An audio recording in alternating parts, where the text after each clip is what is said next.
itu adalah tirani konstitusi. Konstitusi harus tegak, dia tidak boleh dipermainkan atas nama pragmatisme politik sempit tersebut.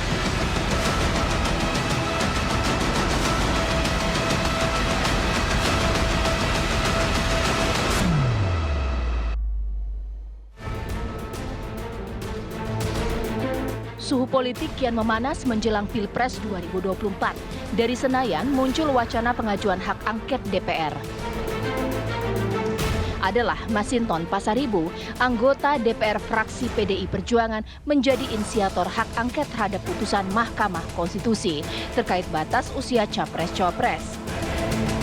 Wacana hak angket mengemuka ke publik memang tak bisa dilepaskan dari merenggangnya hubungan antara PDIP dan Presiden Joko Widodo setelah putra sulung Jokowi yang juga kader Banteng, Gibran Rakabuming Raka, resmi menjadi bakal cawapres Prabowo Subianto pasca putusan MK.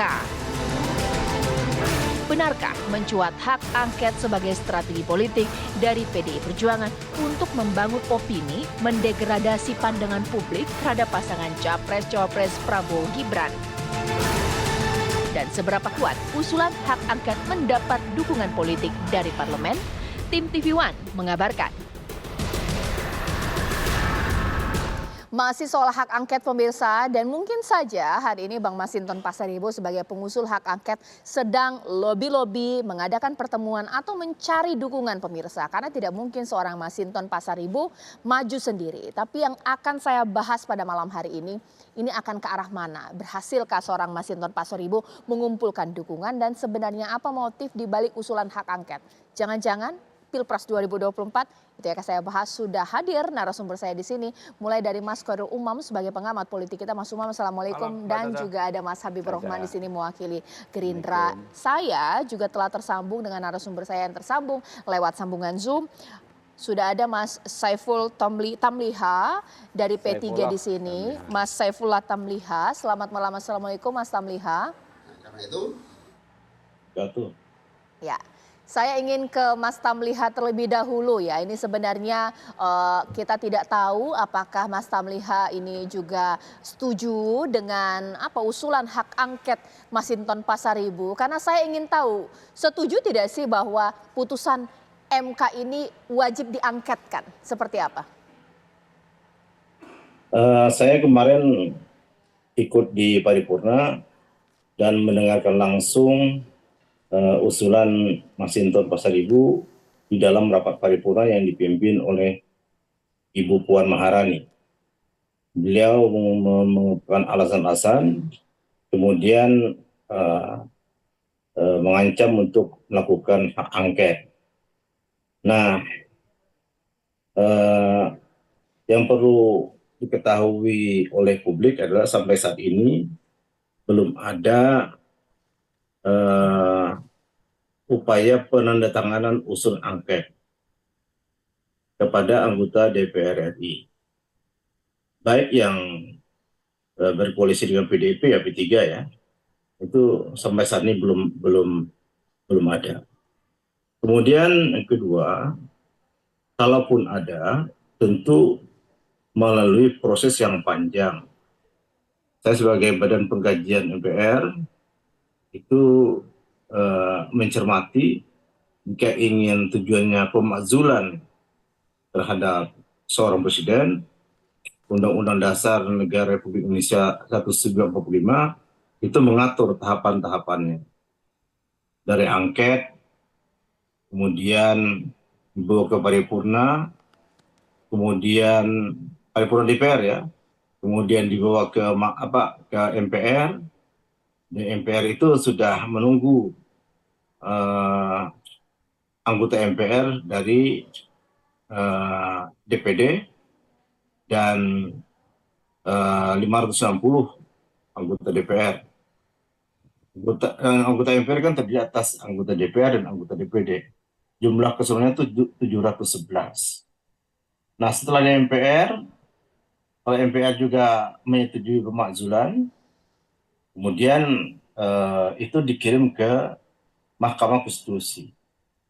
Jika Mahkamah Konstitusi menyatakan bahwa memang benar Presiden melakukan pelanggaran terhadap Undang-Undang Dasar dan janji-janjinya di hadapan MPR ketika dilantik, itu butuh waktu kurang lebih 6 bulan.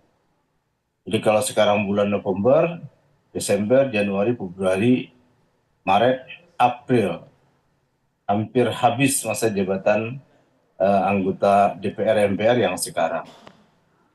Kalau itu hitungannya bahwa seandainya partai-partai yang bukan pendukung Prabowo Gibran bersatu, itu jumlah yang didapat 315 suara. Dan itu lebih daripada separuh. Tapi juga berbanding dengan Gerindra, Golkar dan sebagainya, itu sekitar 269 suara. Nah, untuk bisa memakzulkan presiden itu butuh 2/3 suara. Jadi saya bicara soal prosedur saja. Baik. Dan Baik. sampai saat ini Mas saya Tamliha, pastikan belum ada Mas Tamliha. usulan hak angket. Mas Ya. Tamliha, sepertinya kita terlalu jauh ya berbicara mengenai pemakzulan. Mungkin kita akan fokus ke hak angket ini sendiri. Berarti pribadi, atas nama pribadi mungkin Mas Tamliha setuju tidak sih bahwa putusannya MK dan juga MK ini memang patut diangketkan? Saya akan mencermati keputusan MK-MK, Majelis Kehormatan Oke. Mahkamah Konstitusi. Baik, baik, baik. Ya. Saya kenal betul dengan 3 orang Mahkamah Konstitusi, Majelis Kehormatan MK itu, Pak Prof. Jimli Asidik, kemudian Wahiduddin Adam, dan Profesor Bintan. Baik, baik. Tiga-tiganya biasanya adalah narasumber Badan Pengkajian. Baik. Dan apabila di dalam MK-MK itu nanti terdapat temuan yang berpengaruh terhadap upaya tertentu Baik. yang dilakukan oleh seorang presiden, ya hak angket itu mungkin bisa jalan. Oke, saya sudah tangkap poinnya Mas Tamliha, ditahan dulu. Wah, ini saya nggak tahu ya, saya bisa bilang kini kayak getting serius nih ya. Ketika Mas Tamliha di sini Mas Habib sudah berhitung. Kalau seluruh anggota fraksi bukan pendukung dari Prabowo Gibran bersatu, cukup ini untuk maju hak angket. Bahkan akan merujuk kepada putusan MK-MK. Gimana ini Mas Habib? Ya, yang pertama kita perlu menggarisbawahi dulu ya, supaya kita mengisi ruang publik dengan narasi yang bernada edukasi. Oke. Ya, bahwa tidak bisa Mahkamah Konstitusi putusannya dijadikan objek untuk hak angket. Ya, yang namanya trias politika itu saat ini sekarang ternyata sudah dipelajari sejak SMA. Oke. Pemisahan kekuasaan eksekutif, ya pemerintah, legislatif, parlemen, DPR, dan yudikatif, lembaga peradilan. Ya. Yang paling independen justru lembaga peradilan, karena memang itu dianggap sebagai wakil Tuhan di muka bumi, lembaga peradilan. Makanya kalau hakim bikin putusan di letterhead yang di kepala suratnya demi ketuhanan, demi keadilan berdasarkan ketuhanan yang Maha Esa. Artinya hakim tuh langsung bertanggung jawab ke Tuhan yang Maha Esa gitu loh. Bahkan seorang hakim pengadilan negeri saja tidak bisa dikendalikan, dikontrol dalam konteks membuat putusannya oleh Ketua Mahkamah Agung. Ya. Begitu dijaganya. Nah, makanya ketika kemarin Saudara Masinton menyampaikan interupsi yang isinya ingin mengajukan hak angket terkait putusan Mahkamah Konstitusi, saya sebenarnya terpukul dan sedih, ya kan ya. Kenapa ada sikap seperti ini? Terlepas dari kita bebas menyampaikan pendapat ya, tapi tentu pendapat kita harus bernada edukasi kepada publik. Okay. Saya ditanya juga sama anak yang masih SMA, kok bisa begitu gitu kan? Okay. Saya pikir kalau John Locke, Montesquieu ya, 2 orang penggagas ini hidup di era ini bisa nangis juga gitu kan? Hal yang sudah dipraktekkan mungkin ada ratusan tahun sudah ya di Amerika Serikat, di seluruh negara demokrasi ingin diobrak-abrik hanya karena persoalan politik elektoral. Ini kan kembali ke politik elektoral. Mas itu kan PDI Perjuangan, kita paham lah. Ini soal politik elektoral gitu kan ya. Tapi enggak, itulah bahasa filsafat Jawanya itu ngono ya ngono gitu ya. Yang ojo ngono. Nanti dulu ya kan. Jadi itu penting Mbak Caca, kita tegaskan bahwa nggak bisa hak angket, pasti nggak bisa. Ya, begitu juga putusan MK. Putusan MK ya nggak akan bisa juga, tidak akan bisa membatalkan putusan MK yang menurut konstitusi pasal 24 yang bersifat final. Ya. Jadi kita tahu dulu pernah ada, bukan hanya pelanggaran etik ya, hakim konstitusi yang melakukan tindak pidana ketika menjalankan tugasnya, tipikor, Akil Muhtar, ya kan, dia mengadili perkara uji materi undang-undang peternakan dan kesehatan hewan, bukan Akil Muhtar, Batralis Akbar, Akil Muhtar menguji pilkada di sejumlah daerah, ada Gunung Mas, ada Lebak, ada Sumatera Selatan. Mereka dinyatakan terdakwa menjadi bersalah secara hukum melakukan tipikor, tapi putusannya tidak bisa berubah. Makanya di situ kita meletakkan sesuatu pada koridornya. Gitu. Saya sudah tangkap. Jadi nanti saya mau menanggapi dikit ya pernyataan Pak sahabat saya tadi, Pak Saifullah Tamliha. Tentu kita berdemokrasi ini bukan menang-menangan angka saja. Kita paham sekali ya kan, tentu harus ada dasar. Mau pemakzulan Pak Jokowi silakan, tapi kan ada dasarnya. Dasarnya apa? Apa pula kaitannya ini, ya kan ya, putusan MK dengan Pak Jokowi? Jauh sekali kemana-mana, ya kan? Dan saya yakin rekan-rekan kita, sahabat-sahabat saya di P3, ya di PDI Perjuangan juga masih banyak yang mampu berpikir jernih, ya. Janganlah kita kotori narasi kita, wacana ruang publik kita dengan narasi-narasi yang tidak bersifat edukatif. Mas Habib, nangkep intinya ini apa yang dikatakan oleh Mas Habib. Saya tanya langsung kepada Mas Tamliha. Apapun putusan MK, berapapun jumlah fraksi yang tidak mendukung Prabowo Gibran, gak bisa hak angket. Jawab dong Mas Tamliha. Ya, hak angket itu kan hak bertanya yang digunakan oleh parlemen. Jadi kalau misalnya di putusan MK terbukti bahwa pamannya Gibran itu ada cawe-cawe dari presiden yang kita belum tahu sampai sekarang, nah itu bisa memungkinkan hak angket. Tapi bukan berarti saya mengatakan bahwa angket itu bisa memungkinkan pemakzulan presiden, karena memerlukan waktu yang sekitar 6 bulan tadi. Di DPR ini jangankan 6 bulan, 6 hari aja bisa masuk angin. Nah oleh karena itu fraksi kami tentu akan mempelajari dulu jika benar ada usulan hak angket itu. Apa sih dasar-dasarnya?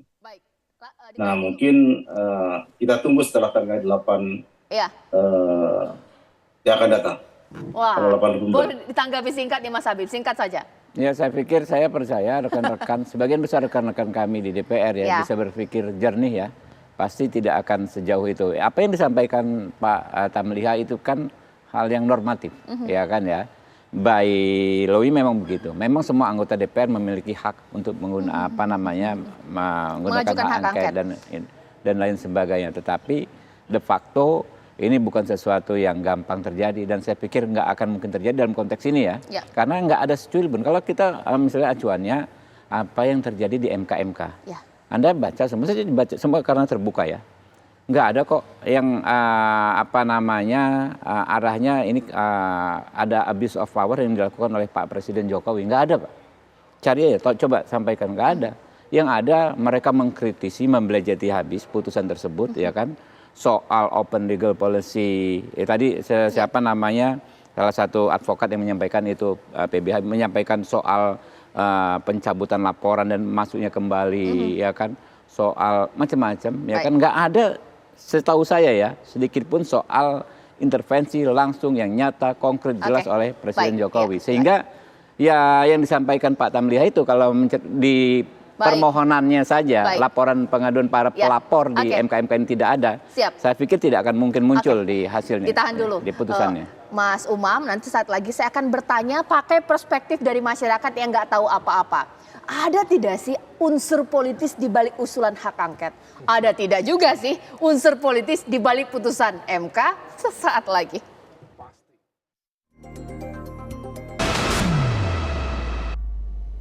Mas Umam, menarik ini soal hak angket. Ada yang bertahan bahwa ini bukan merupakan objek dari hak angket atau nggak bisa diangketkan. Tapi ada yang juga, kita hitung-hitungan nih, kalau hitung-hitungan bisa diangketkan. Seperti apa Mas Umam? Ini ada unsur politis tidak sih? Iya. Kalau kita mencermati pergerakan politik yang dilakukan oleh Bang Masinton, maka besar kemungkinan dia bukan bermain sendiri. Seorang Masinton kalau misal dia mencoba untuk mensimulasikan sebuah operasi politik, kita merujuk pada apa yang terjadi terakhir yang dilakukan oleh Bang Masinton misalnya terkait dengan Dewan Kolonel. Ketika kemudian basis fondasi kekuatan politiknya merapuh, dia akan mundur secara cepat. Tetapi ketika backup kekuatannya kuat, dia akan konsisten berada di sana. Nah oleh karena itu kalau misal per hari ini Bang Masinton masih tetap berada di garda depan untuk menyuarakan penggunaan hak angket DPR terkait dengan putusan MK, artinya apa? Bahwa ada indikasi kuat dukungan atau backup politik dari lingkaran terdekatnya, dalam konteks ini barangkali dari PDIP dan mendapatkan backup dari P3 dan sebagainya. Nah, kalaupun kemudian potensi celah, memang sebenarnya yang disampaikan oleh Bang Habib tadi itu benar adanya. Kalau kita merujuk pada konstitusi di pasal 24 Undang-Undang Dasar 45, memang putusan Mahkamah Konstitusi itu bersifat final and binding, final dan mengikat. Tetapi pada saat yang sama, di dalam konteks ini memang betul bahwa putusan MK bukan menjadi objek, tidak bisa dijadikan objek dari hak angket di DPR. Tetapi kalau misal kemudian hak angket itu diarahkan untuk melakukan investigasi, penyelidikan, karena sifatnya dia diarahkan kepada praktik administrasi pemerintahan, makanya dijadikan sebagai objek bukan putusan MK itu sendiri, tetapi bagaimana kemudian dugaan nepotisme, dugaan penyalahgunaan kekuasaan pemerintah, dugaan intervensi kekuasaan dari lingkup eksekutif kepada Mahkamah Konstitusi. Kalau misal kemudian hak angket diarahkan ke sana, maka celah itu bisa dilakukan. Nah, disinilah yang kemudian tampaknya ada sudut pandang yang berbeda. Tetapi kalau misal kemudian itu dilakukan, maka barangkali celah untuk menggarap isu angket ini bisa relatif terbuka. Meskipun sekali lagi hak angket itu tidak bisa dilakukan sendirian oleh satu fraksi. Kalau kita merujuk pada Undang-Undang Susduk, susunan kedudukan MPR, DPR, DPRD, dan juga Susduk dalam konteks ini Undang-Undang MPR, DPR, DPRD yang baru di nomor 17 ya tahun 2014, itu di pasal 79-nya itu ditegaskan beberapa poin penjelasan dari undang-undang dari hak angket itu tidak bisa diajukan oleh satu fraksi saja, maka dia harus melibatkan fraksi yang lain. Kalau misal ini sebuah kekuatan yang genuine berasal dari lingkup kekuatan dari let's say Ganjar Mahfud, maka setidaknya PDIP tidak sendirian, sudah ada dari P3 yang akan menjadi sohib dari PDIP untuk melakukan itu. Tetapi terlebih lagi tadi yang disampaikan oleh Pak Saifullah Tamliha, kalau misal kemudian proses komunikasi politik kemudian bisa di-advance dengan melibatkan dari koalisi perubahan, maka kemudian itu akan menjadi sebuah kekuatan lain. Intinya dalam rumus kekuasaan, sebuah kejahatan atau kekeliruan yang dipertahankan dengan kekuatan politik dan memenangkan pertarungan politik dalam konteks ini termasuk dalam melalui penggunaan hak angket, maka dia bisa menjadi sebuah kebenaran baru. Sederhananya atau singkatnya seperti ini. Kemarin saya tanya langsung ke Bang Masinton. Kata Bang Masinton ini bukan soal dukung-mendukung tapi ingin memfungsikan DPR dengan hak angketnya. Percaya tidak Mas Umam, apa jangan-jangan ini karena Gibran menjadi ancaman untuk lawannya sehingga kemudian angket menjadi solusi? Ya tentu ini bagian dari operasi ganggu gusar. Oke, operasi ganggu gusar. Karena bagaimanapun juga keberadaan Gibran sebagai cawapres Pak Prabowo tentu akan memberikan impact yang cukup besar. Di Jawa Tengah Mbak Caca, di Jawa Tengah itu di 2019 PDIP itu bisa menguasai 28 kabupaten kota dari 35. Kalau misal kemudian sekarang diacak-acak itu bisa drop gitu. Mas Tamliha, saya langsung lempar ke Mas Tamliha. Oh, jadi karena takut ini Gibran menjadi pesaing yang cukup kuat di 2024, makanya digoyang-goyang lewat hak angket. Enggak lah, enggak ada kemarin pembicaraan soal itu. Maka itu fraksi P3 nantinya tentu akan melihat dasar-dasar untuk membuat hak angket. Kalau dirasa kuat, dan itu juga tergantung pada ketua umum partai. Selama ini kan P3 dan PDIP tetap konsisten sebagai pengawal koalisi Jokowi Ma'ruf Amin, termasuk juga dari Gerindra. Jadi sepanjang itu masih bisa diayomi oleh Pak Jokowi, ya sebanyak itu saya pikir tidak akan jalan hak angket. Kalau Mas Habib seperti apa? Apakah ini bagian dari operasi ganggu gusar, takut ini sama Gibran, bagaimana? Ya memang kita nggak di ruang hampa. Oke. Jadi semakin keras Pak Masinton bilang ini demi menjalankan fungsi DPR, kan semakin diketawain oleh publik. Gampang sekali ngecek dia siapa, ada di DPR dari fraksi apa, begitu loh. Tapi ya itu dia menurut saya, ngono ya ngono. Kayak saya juga, kita berbeda pendapat. Tetapi jangan memaksakan diri menyampaikan narasi yang sangat-sangat tidak edukatif. Masa hak angket untuk putusan MK, itu anak saya yang SMA nanya gitu kan nggak make sense gitu loh. Oke lah, nggak apa-apa ke depan ini sudah menurut saya nggak bakal kemana-mana hak angket terhadap putusan MK ini. Saya pikir nggak akan kemana-mana, selesai kemarin. Karena sebagian besar rekan-rekan saya di DPR saya pikir masih menghargai bagaimana kita tidak menghalalkan segala cara dalam berpolitik. Ya, kita punya kewajiban terus menjaga situasi yang tenang ini, guyup ini, dan mengisi dengan narasi-narasi yang positif, yang mendidik kepada publik. Saya pikir begitu. Jadi nggak akan kemana-mana nih ini Cuma memang ke depan silakan mau mengkritisi misalnya pemerintah dianggap berpihak ke salah satu pasangan calon. Kita terbuka kok. Pak Jokowi, ya saya pikir terbuka. Dan saya sepakat dengan apa yang disampaikan oleh Bang Saifullah Tamliha. Bahwa terlepas kita sudah terpecah menjadi 3 koalisi, sebetulnya sebagian besar partai-partai itu kan kecuali mungkin Demokrat dengan PKS, kecuali PKS mungkin kan masih tergabung dalam koalisi Presiden Jokowi dan Ma'ruf Amin yang punya komitmen untuk mempertahankan pemerintahan ini sampai selesai.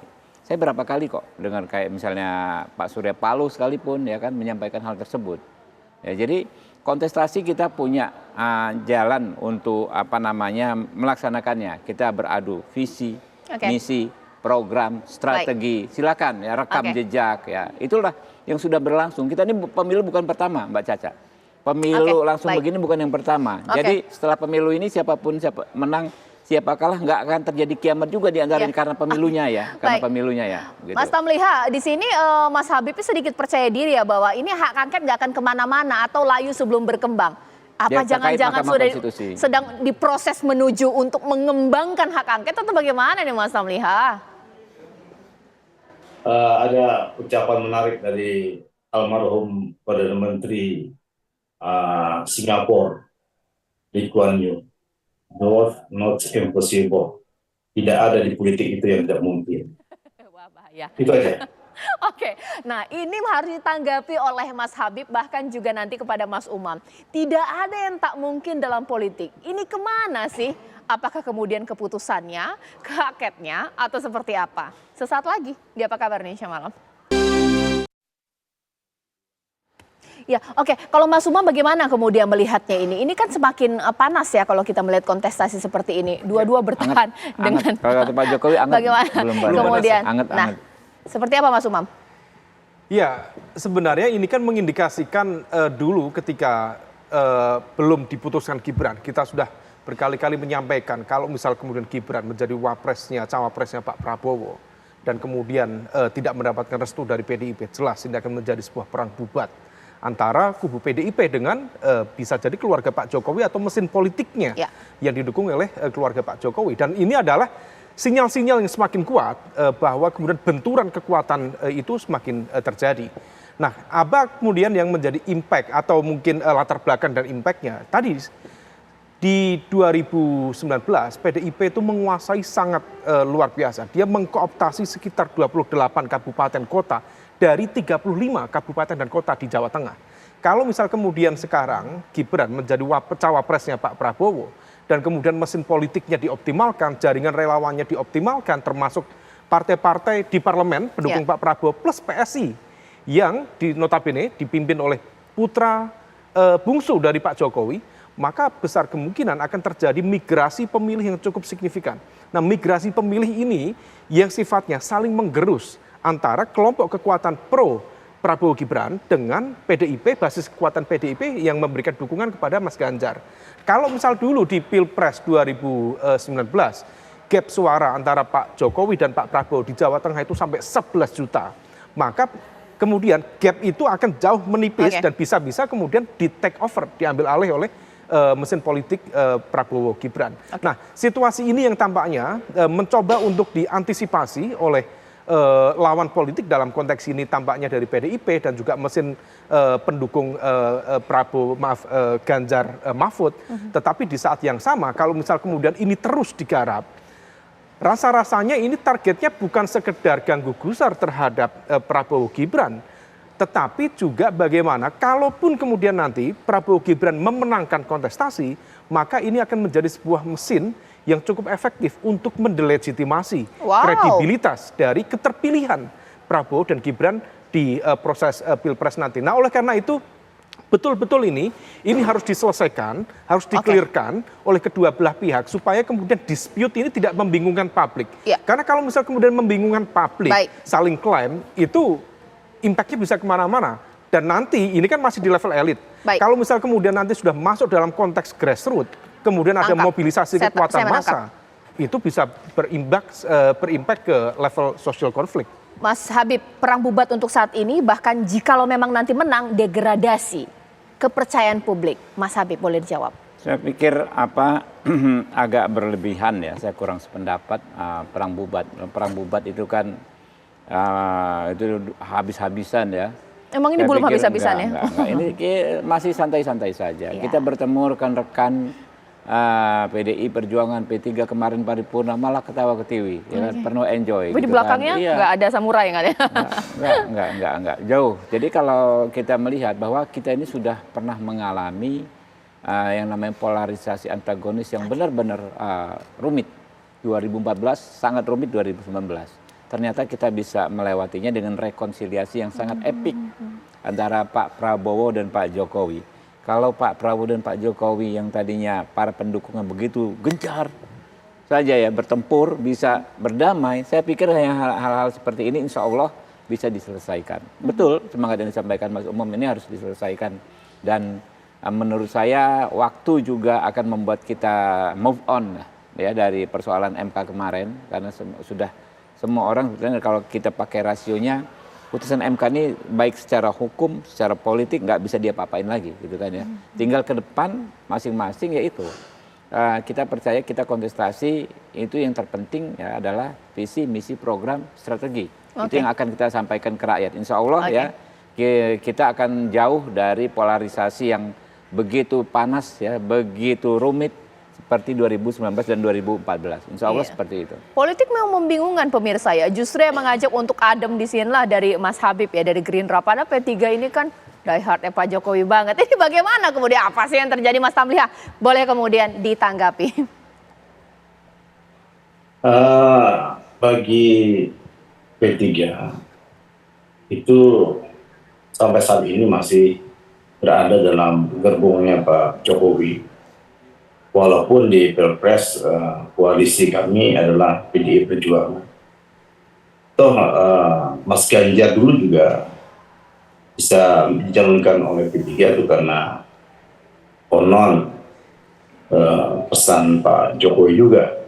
Oleh karena itu amat baguslah kalau bisa PDIP bisa menyelesaikan secara kekeluargaan dengan keluarganya Pak Jokowi, sehingga suhu politik terkonsentrasi pada visi, misi dan program partai atau visi, misi dan program para capres dan cawapres. Menurut saya ini adalah penting, walaupun menurut saya itu sulit sekali untuk direalisasikan karena tentunya PDIP sepertinya sudah merasa kurang enjoy bersama Pak Jokowi. Tapi kan orang-orang di sekitar Ibu Mega mudah-mudahan bisa menjembatani.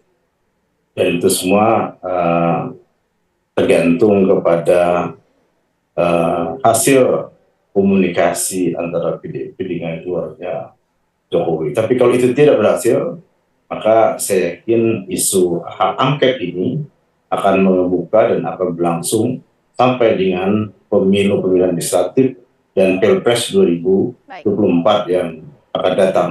Dan itu sedikit atau banyak itu bisa mengurangi elektabilitasnya Prabowo Gibran.